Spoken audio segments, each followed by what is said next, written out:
Lição de Jovens da Escola Sabatina, segundo trimestre de 2015. O Evangelho de Lucas. Lição 1. 28 de março, sábado. A vinda do Messias. Nada é impossível para Deus. Lucas capítulo 1, versículo 37. Prévia da semana. A promessa de que nada é impossível para Deus deve nos capacitar a esperar em Deus, a dar ouvidos à sua palavra e a orar pelo cumprimento de seus propósitos em nossa vida. Leitura adicional. Ouça Salmos 146, versículos 5 e 6.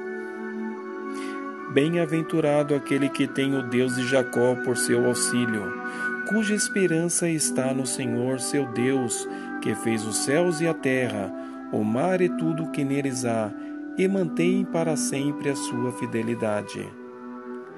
Ouça também Jeremias capítulo 17, versículos 7 e 8. Bendito o homem que confia no Senhor, e cuja esperança é o Senhor, porque ele é como a árvore plantada junto às águas, que estende as suas raízes para o ribeiro, e não receia quando vem o calor, mas a sua folha fica verde, e no ano da sequidão não se perturba, nem deixa de dar frutos.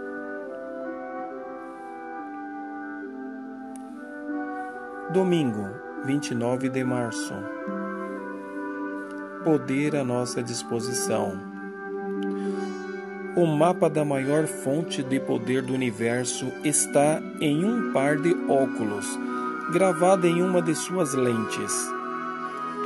Desconhecendo seu valor, o proprietário leiloa o objeto online por qualquer preço. No entanto, isso não passa desapercebido, porque fora da atmosfera da Terra, um grupo de Transformers toma conhecimento do leilão e decide roubar os óculos para apossar dessa fonte de poder. Nada conseguirá impedi-los, nem fará com que os abandone a missão, nem mesmo a realidade da morte. O plano deles é dominar e governar o universo. Esse episódio do filme Transformers me faz lembrar que tenho mais de um par de óculos. Um fica na escrivaninha e outro na mesa do centro da sala, e por precaução também carrego um par comigo. Mas apesar disso, muitas vezes não tenho seguido as instruções que me levariam a encontrar a verdadeira fonte de poder, Jesus. Lucas começou sua narrativa mencionando Teófilo, seu colaborador. O evangelista desejava que ele tivesse convicção das coisas que ali seriam relatadas.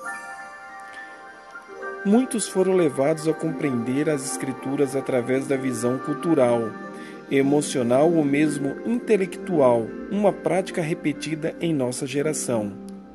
O impacto do ministério de Jesus sobre Lucas foi tamanho que ele decidiu investigar tudo cuidadosamente desde o começo, a fim de escrever em ordem cronológica tudo o que havia acontecido. As lentes dos nossos óculos humanos têm gravadas nelas a pessoa de Jesus, a maior fonte de poder conhecida no universo. Colossenses 2, versículo 9 e 10 declara que em Cristo habita corporalmente toda a plenitude da divindade, e que Ele é o cabeça de todo o poder e autoridade.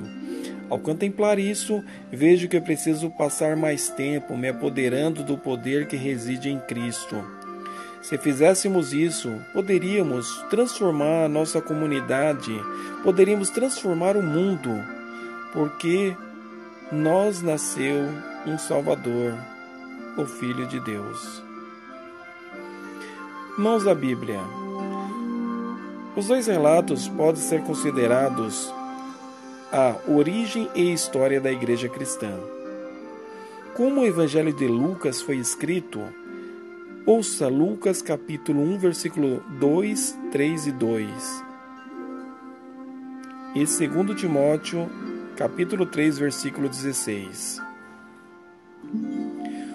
conforme nos transmitiram os que desde o princípio foram deles testemunhas oculares e ministros da palavra, igualmente a mim me pareceu bem, depois de acurada investigação de tudo, desde a sua origem, dar-te por escrito, excelentíssimo Teófilo, uma exposição em ordem.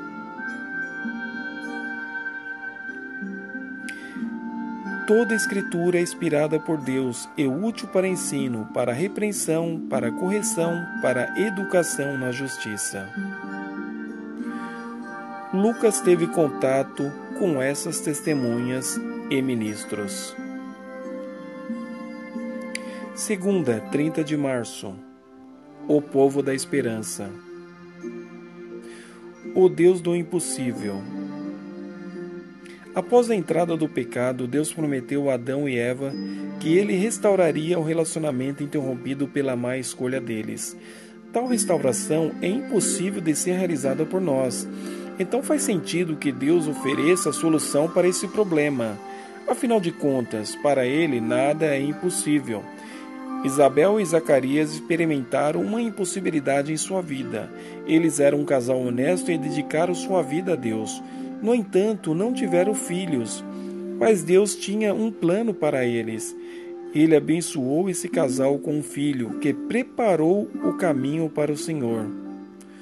Sobre esse filho foi derramado o Espírito Santo, porque tarefas impossíveis exigem uma grande porção do poder dado por Deus.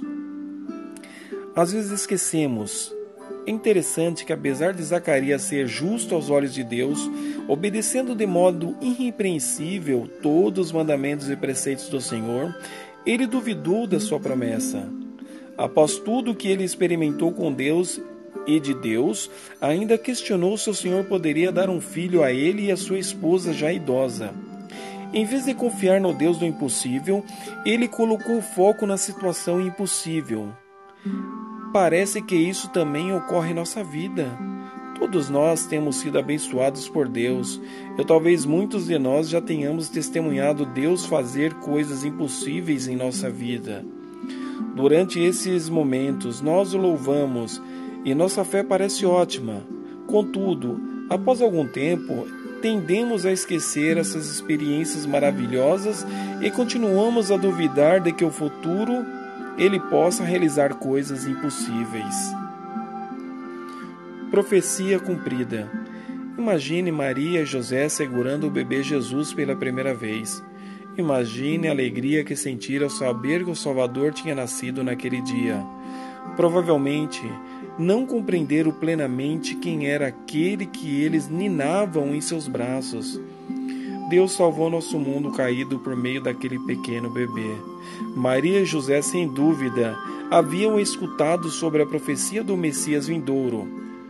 Mas tu, Belém, Efrata, embora sejas pequena dentre as clãs de Judá, de ti virá para mim aquele que será o governante sobre Israel.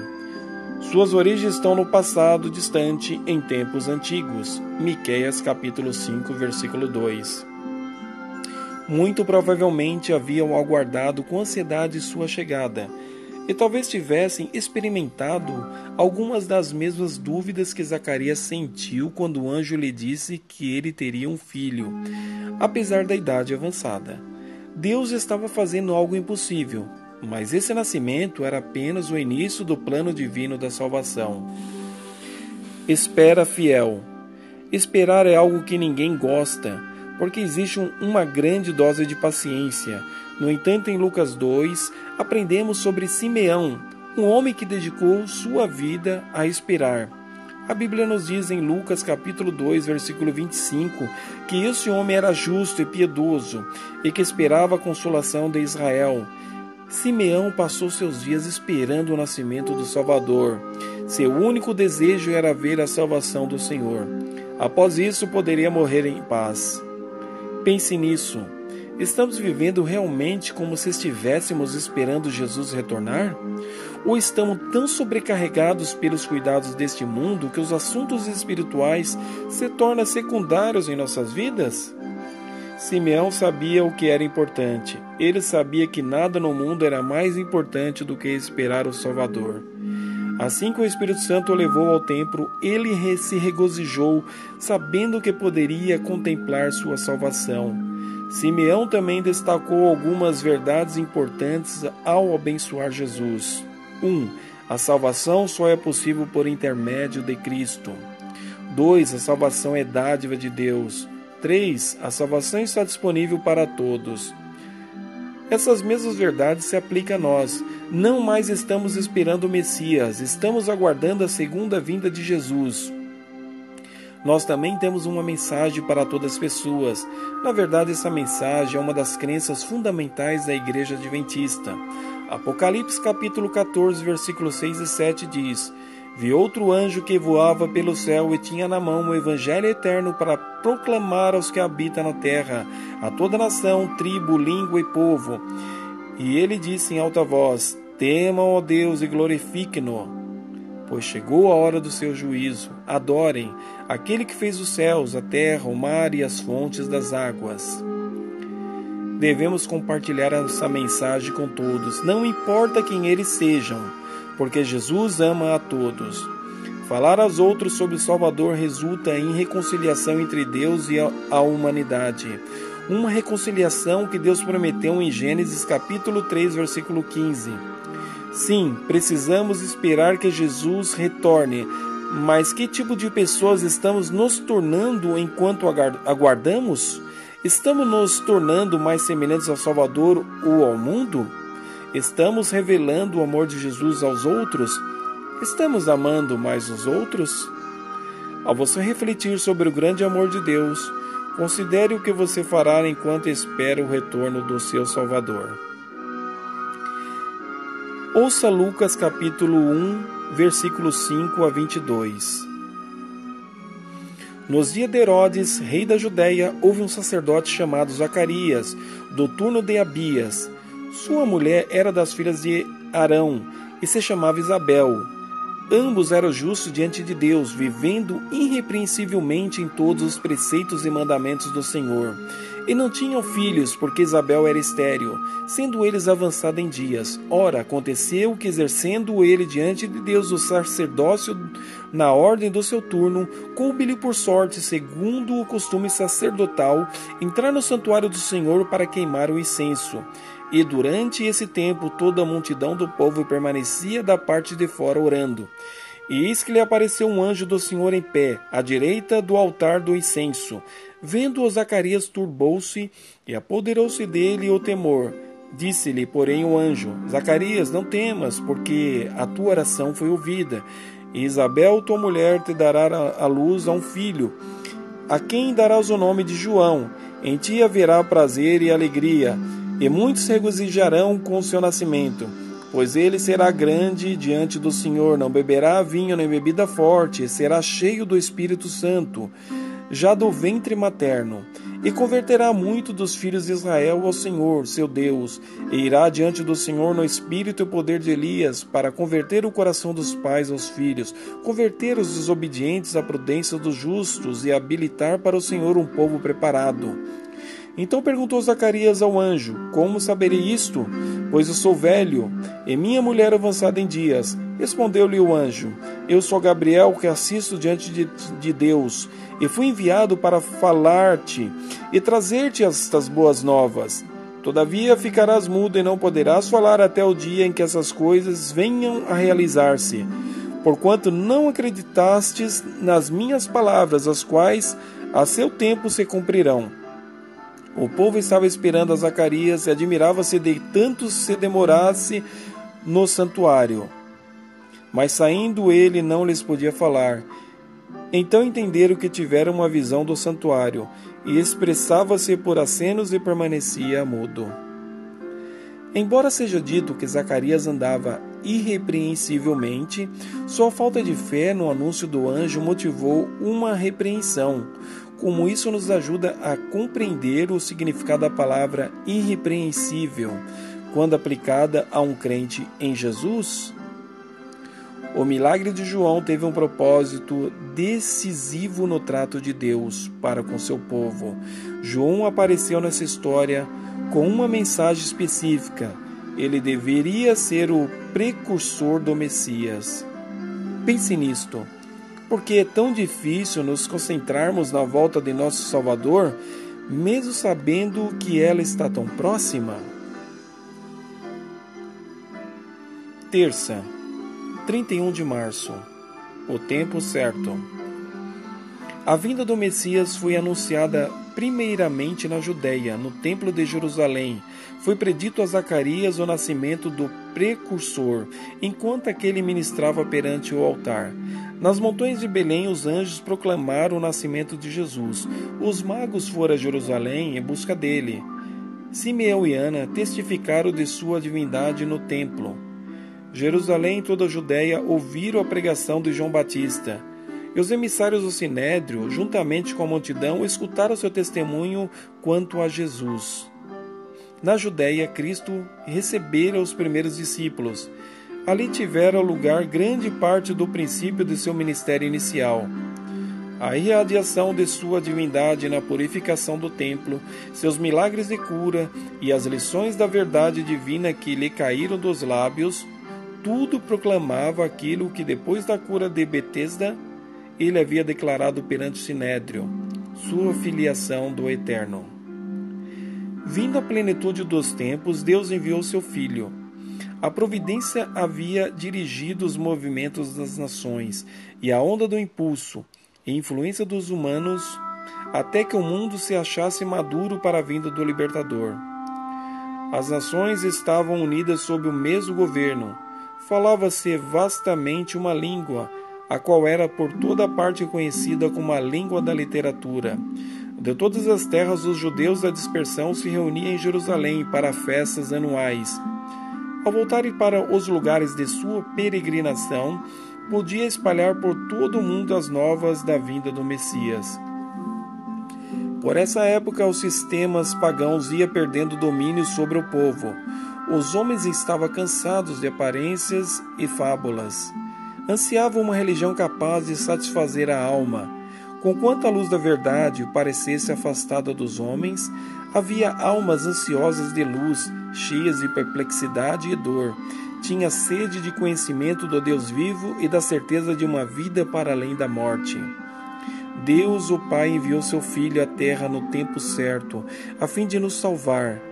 Então, por que achamos que Jesus está demorando muito para voltar? O Pai sabe a melhor hora para enviar seu Filho para nos resgatar. Portanto, confiemos em Deus hoje e seremos exaltados no tempo devido. Mãos à Bíblia. O nascimento de Jesus não foi um acontecimento comum. Ele é o cumprimento da primeira promessa de Deus fez no Éden após a entrada do pecado. De que forma, nas passagens abaixo, o nascimento de Jesus aparece como incrível cumprimento da profecia? O que isso nos diz sobre a razão pela qual devemos aprender a confiar em todas as promessas de Deus? Ouça, Deuteronômio 18, versículo 15. O Senhor teu Deus te suscitará um profeta no meio de ti, dos teus irmãos, semelhante a mim, a ele ouvirás. Atos capítulo 3, versículo 22 a 24. Disse, na verdade, Moisés, o Senhor Deus nos suscitará dentre vossos irmãos um profeta semelhante a mim. A eles ouvireis em tudo quanto vos disser. Acontecerá que toda alma que não ouvir a esse profeta será exterminada do meio do povo. E todos os profetas, a começar com Samuel, assim como todos quantos depois falaram, também anunciaram esses dias. Isaías capítulo 7, 14. Portanto, o Senhor mesmo nos dará um sinal, e eis que a Virgem conceberá e dará à luz a um filho, ele chamará Emanuel. Mateus capítulo 1, versículo 22 e 23. Ora, tudo isto aconteceu para que se cumprisse o que fora dito pelo Senhor por intermédio do profeta. Eis que a Virgem conceberá e dará à luz a um filho, e ele será chamado pelo nome de Emanuel, que quer dizer Deus conosco. Miqueias capítulo 5, versículo 2. E tu, Belém Efrata, pequena demais para figurar com no grupo de milhares de Judá, de ti me sairá o que há de reinar em Israel, e cujas origens são desde os tempos antigos, desde os dias da eternidade. Lucas capítulo 2, versículo 4 a 7. José também subiu da Galileia, da cidade de Nazaré para a Judéia, a cidade de Davi, chamada Belém, por ser ele da casa e família de Davi, a fim de alistar-se com Maria, sua esposa, que estava grávida. Estando eles ali, aconteceu, completaram-se-lhes os dias, e ela deu à luz a seu filho unigênito. Enfaixou e o deitou numa manjedoura, porque não havia lugar para eles na hospedaria. O nascimento virginal de Jesus é totalmente contrário à natureza e não pode ser explicado pela natureza nem pela filosofia naturalista. Pense nisto. Se Jesus retornasse hoje, você estaria preparado? Por quê? Quarta, 1º de abril. Leve seu guarda-chuva. Conta-se a história de uma pequena comunidade agrícola que estava enfrentando uma seca prolongada. Então seus habitantes decidiram dedicar um dia para orar pedindo chuva. No dia marcado para as orações, uma grande multidão se formou. Lá atrás, uma garotinha permanecia com um guarda-chuva aberto acima da cabeça. Logo começou a atrair a curiosidade daqueles que estavam à sua volta. Quando lhe perguntaram por que ela havia trazido um guarda-chuva, uma vez que não chovia havia tanto tempo, ela simplesmente respondeu: "Eu vim para orar e creio que irá chover. Então eu trouxe meu guarda-chuva." Muitas vezes somos como as pessoas daquela vila. Oramos, mas não acreditamos que acontecerá o que estamos pedindo. Oramos pedindo chuva, mas deixamos nosso guarda-chuva em casa. Em Lucas capítulo 1, versículo 11 a 19, lemos que sobre o anjo Gabriel que anunciou a Zacarias o nascimento de João Batista. Deus havia escolhido João Batista para ser o seu mensageiro especial a fim de preparar o caminho do Messias.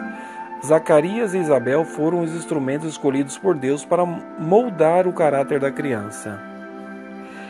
Eles eram um casal justo e temente a Deus. Havia muito tempo oravam por um filho. Nos tempos bíblicos, uma mulher que não fosse capaz de conceber filhos era vista como amaldiçoada por Deus. Mas enquanto os homens enxergavam a esterilidade de Isabel como indicativo de pecado, Deus via sua condição como uma oportunidade para a bênção. Às vezes parece que nós não negamos as coisas que tanto desejamos, boas notas, dinheiro, etc. Entretanto, em algumas ocasiões, Deus nos deixa passar por desapontamentos para que possamos apreciar mais completamente seu poder e o que Ele é capaz de fazer por nós. Quando o anjo anunciou que Deus finalmente tinha respondido às orações deles, a reação de Zacarias foi de dúvida. Como posso ter certeza disso? Sou velho e minha mulher está em idade avançada? Lucas capítulo 1, versículo 18. De forma semelhante, às vezes pensamos em todo tipo de razões pelas quais Deus não seria capaz de vir até nós sob um conjunto particular de circunstâncias. A fé sem obras é morta. Se acreditamos, nossa fé deve se revelar em ações. Então, se vamos orar pedindo chuva, não nos esqueçamos de carregar o guarda-chuva conosco. Mãos da Bíblia. Lucas começou o relato da manjedoura com uma referência histórica. José e Maria saíram de Nazaré para Belém, devido a um recenseamento decretado por César Augusto, imperador de Roma. Reflita sobre a pobreza de Jesus, conforme vista em Lucas capítulo 2, versículo 7. Compare a imagem de panos da manjedoura e de que não havia lugar na hospedaria, com a descrição feita por Paulo em Filipenses capítulo 2, versículos 5 a 8, sobre a condescendência de Jesus.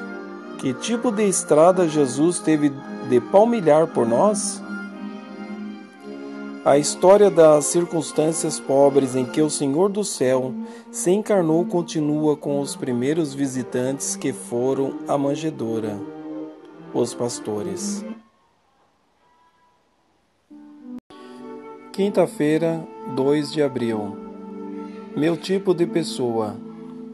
Se você observar os perfis em um website de relacionamentos, notará frases como descontraído, rapaz ou moça normal, ou justamente seu tipo de pessoa.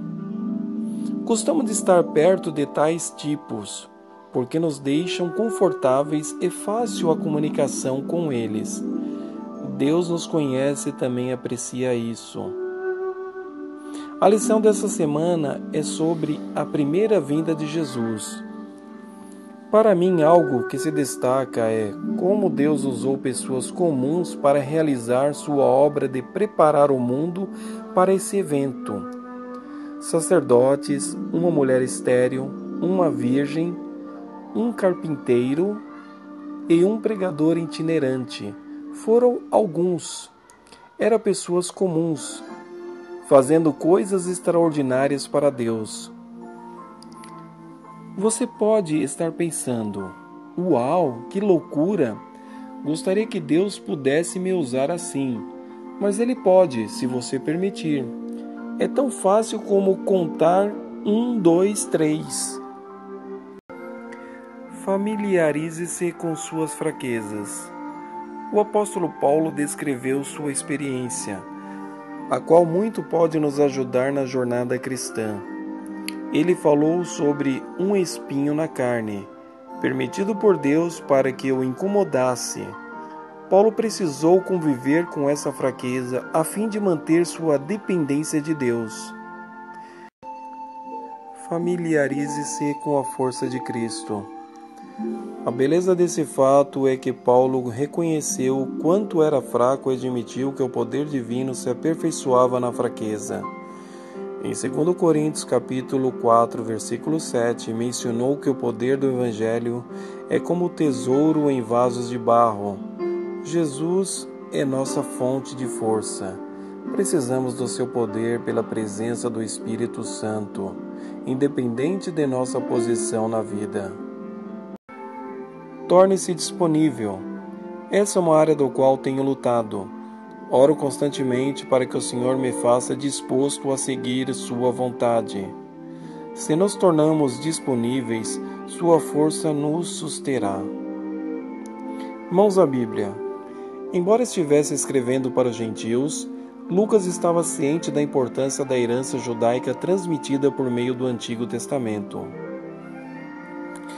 Ao ler Lucas capítulo 2, versículo 25 ao 32, note 3 pontos concernentes à teologia da salvação que Simeão enfatizou. A salvação é através de Jesus. A salvação é preparada por Deus. A salvação é para todos os povos, tanto para os gentios como para Israel. Como essas verdades estão relacionadas à mensagem do primeiro anjo de Apocalipse 14, versículos 6 e 7?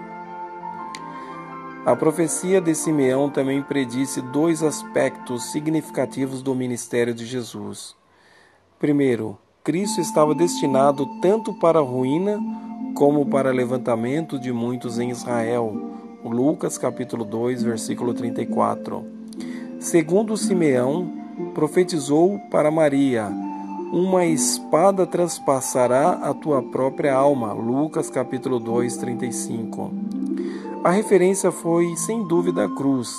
Ela é o eixo em torno do qual gira todo o plano da salvação. Sexta, 3 de abril. Servindo ao Deus do impossível. O livro de Lucas é um dos meus favoritos porque descreve mais detalhadamente a vida de Jesus. Fala dos ancestrais de Cristo, seu nascimento e desenvolvimento.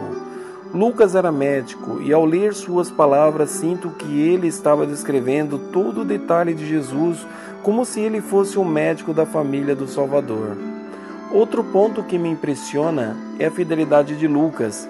Sendo médico e estudado, poderia ter sido cético a respeito dos milagres de Cristo e desacreditado em suas palavras. No entanto, Lucas não somente acreditou em Jesus, mas também afirmou que nada é impossível para Deus. Ouça um relato de Fernanda. Os que me conhecem já me ouviram dizer que sirvo ao Deus do impossível. Deus tem se revelado a mim exatamente assim. Certa vez, quando adolescente, lavei as calçadas de nossa casa. Quando eu terminei, minha mãe me pediu que espalhasse um pouco de desinfetante, mas ao pegar o frasco, espirrei por engano o ácido sulfúrico. Um pouco do ácido caiu nos meus olhos. Ao lavá-los, orei para que Deus fizesse um milagre. E ele fez. O oftalmologista disse que minha visão estava perfeita. Se ácido sulfúrico pode derreter uma esponja molhada em segundos, também poderia facilmente ter queimado meus olhos. Mas para Deus, nada é impossível. Milagres estão conectados diretamente com o impossível. Maria contemplou um anjo e conversou com esse mensageiro de Deus. Gabriel lhe disse que ela daria à luz Jesus, enquanto ela ainda era virgem, e ao mesmo tempo, ele a lembrou do milagre que Deus havia feito na vida de Isabel. A Bíblia nos lembra que não existe nada difícil para Deus. Jesus em breve estará voltando para aqueles que morreram, aguardando sua vinda e para aqueles que ainda o estão esperando. Então jamais fique desencorajado quando enfrentar um desafio. Lembre-se de que o mesmo Deus que abriu o Mar Vermelho, deu forças e inteligência a Noé para construir uma arca e fez uma mulher estéril ter filhos, é o mesmo Deus que adoramos hoje. E Ele realiza milagres por nós, se necessário for. Mãos à obra. Liste coisas que você pode fazer enquanto espera uma consulta ou aguarda a chegada de um transporte. Que atividades fazem o tempo passar mais depressa para você? Quais atividades o fazem parecer uma eternidade? Por que você acha que as atividades com as quais nos envolvemos influenciam a nossa percepção da passagem do tempo? Como isso se relaciona com a lição desta semana? Reflita sobre as diferentes maneiras pelas quais as pessoas veem o tempo. Isso pode significar coisas diferentes em contextos diferentes para pessoas de idade diferentes. Pense nisto. Que impossibilidade você está enfrentando atualmente que o impede de confiar em Deus?